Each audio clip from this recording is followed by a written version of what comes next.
La chose se passait autrefois. Même pas autrefois, mais avant autrefois. En fait, c'était au temps où l'on ne savait pas encore tellement ce qu'était le temps. Sauf peut-être l'araignée éléphant, parce qu'il a lait, et toujours du même côté.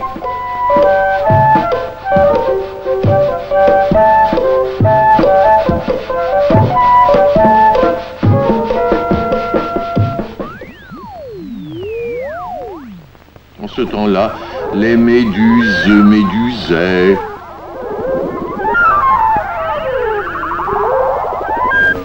Les parallélépilons pilaient.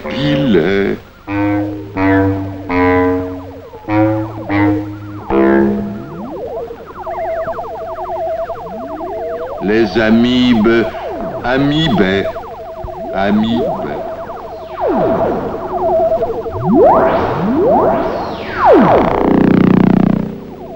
Et le monde était fait de choses qui passaient leur temps à recommencer, de sorte que tout marchait très bien, en général. Mais il y avait l'araignée éléphant qui allait, mi-araignée, mi-éléphant, mi-chose d'après, mi-chose d'avant. Il se demandait confusément si en avançant comme ça, toujours du même côté, il arriverait araignée ou retournerait éléphant ou inversement. Il se retirait couramment à son jardin où il entretenait des plantes amicales dont il ne savait si les graines venaient de l'été dernier ou si elles tombaient du lendemain.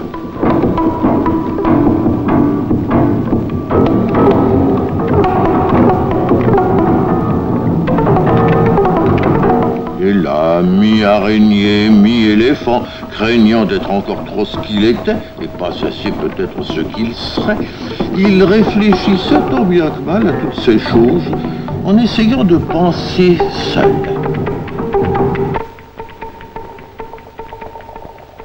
Fallait-il être, se disait-il.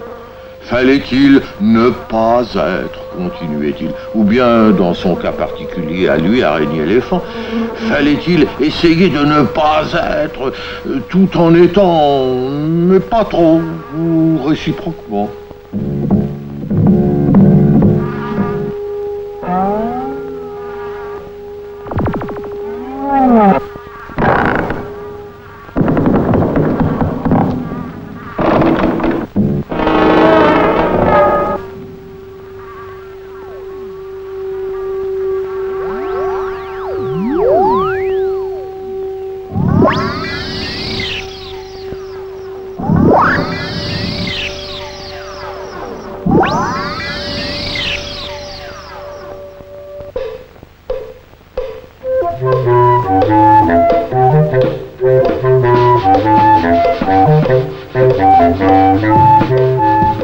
L'araignée-éléphant allait, car tel était son propre. Et il allait toujours du même côté, car il n'en connaissait pas d'autre.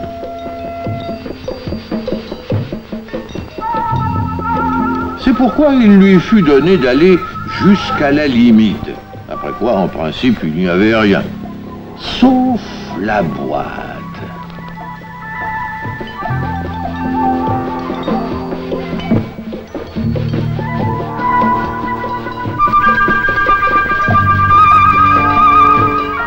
C'était à la boîte que l'on demandait le droit de continuer d'avancer.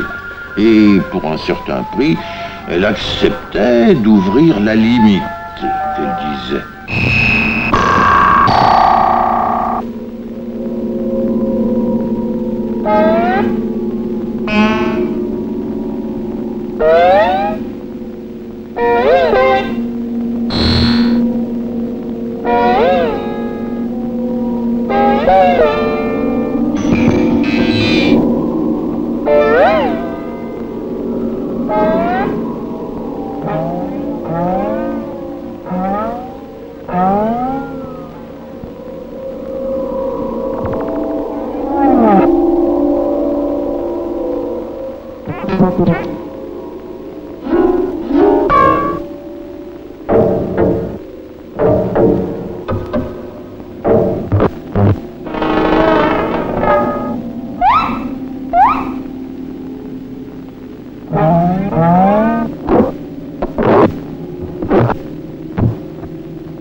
Une fois le prix payé, la boîte, en réalité, n'ouvrait rien.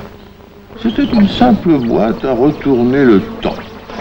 Elle servait seulement à faire croire aux araignées-éléphants qui s'en retournaient qu'ils continuaient d'aller toujours du même côté.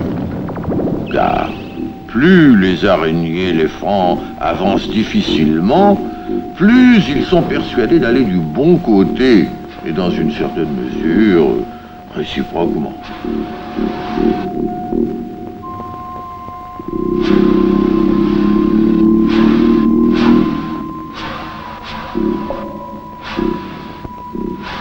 Et l'araignée-éléphant en était tellement persuadé qu'il restait insensible à toutes sortes de réalités, surtout à celles qui auraient pu le faire douter.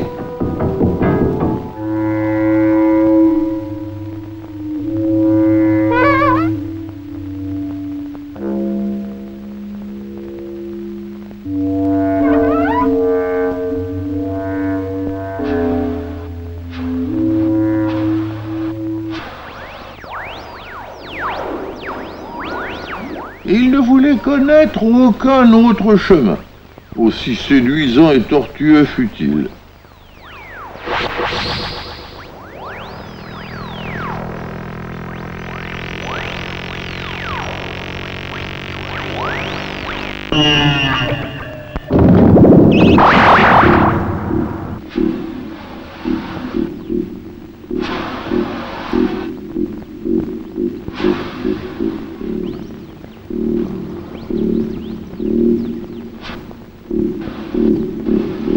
Il avança comme ça un certain temps, jusqu'au jour où il voulut bien se laisser expliquer qu'au bout de l'autre côté, en principe, il n'y avait rien, sauf naturellement une autre boîte à retourner le temps. Il comprit qu'il lui avait été donné de n'avancer ni d'un côté ni de l'autre, et mi-araignée, mi-éléphant, il fut bien obligé d'être ce qu'il était, ce qui ne l'arrangeait pas tellement.